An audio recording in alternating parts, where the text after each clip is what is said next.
Alright, this video is how to operate Enlargers 1, 2, and 3 in our darkroom, which have the Super Chromega D color heads. The timers for these three Enlargers are on this lower level here. And to turn it on, it's a switch all the way to the left. The time setting is a little strange.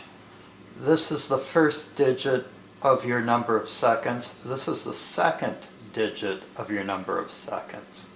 So when we're making a proof sheet, we want to set the 3 seconds, which is 0 on the left side and 3 on the right side.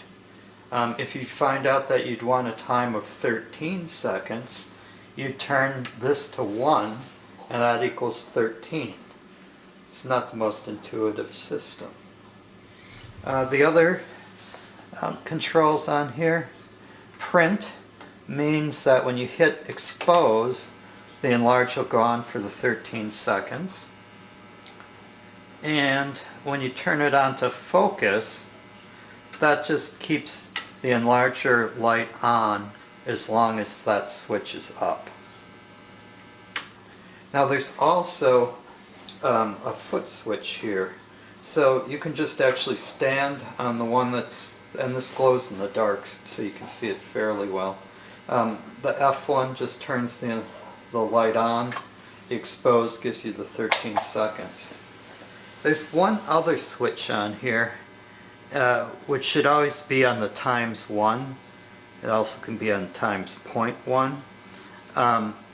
When this was used with color paper, sometimes the color paper was very fast. So that would switch this to 1.3 seconds. Here we are on the top side of the Super Chromega. I'll show you how to put the negatives in. With the Holga negatives, you use the square negative carrier, and over to my left here is a whole rack of them. You'll notice it only fits together one way. The white side goes up, and there's 2 little notches back here that don't really line up with anything, but that's the back. And there's also this little kind of added part that helps you center it once you get it in here.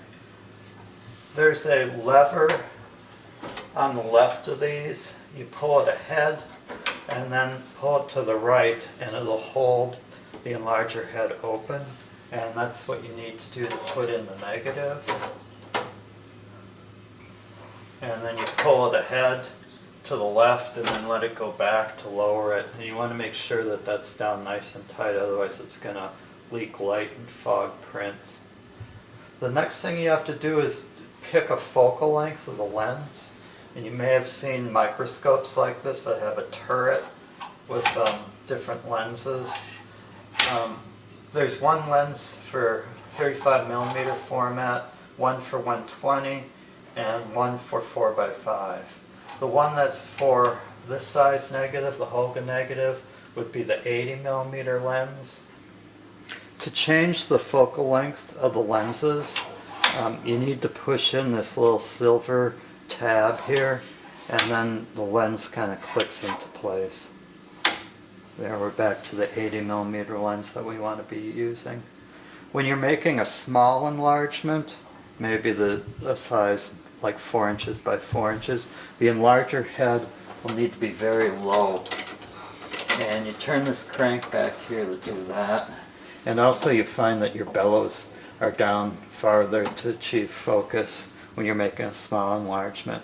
If you're making a large print or a big blow up, you're going to have the larger head up high, and the bells will be up higher.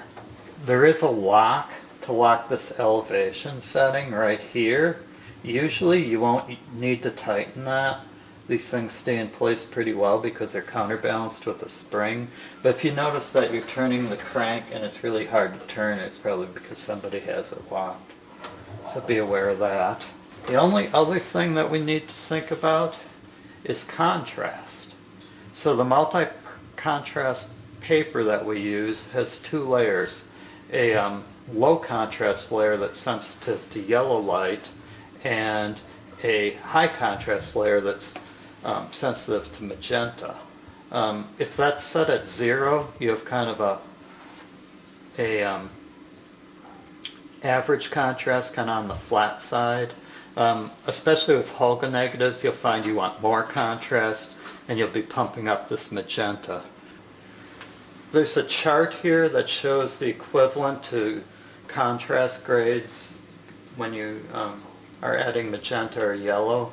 So to achieve a number 4 contrast, you want a 100 magenta. And that's probably an average that you'll use with a Holga negative. These numbers can be hard to see in the dark. You'll notice that they light up if you step on the focus knob and turn the enlarger on, a little bit of light comes through there.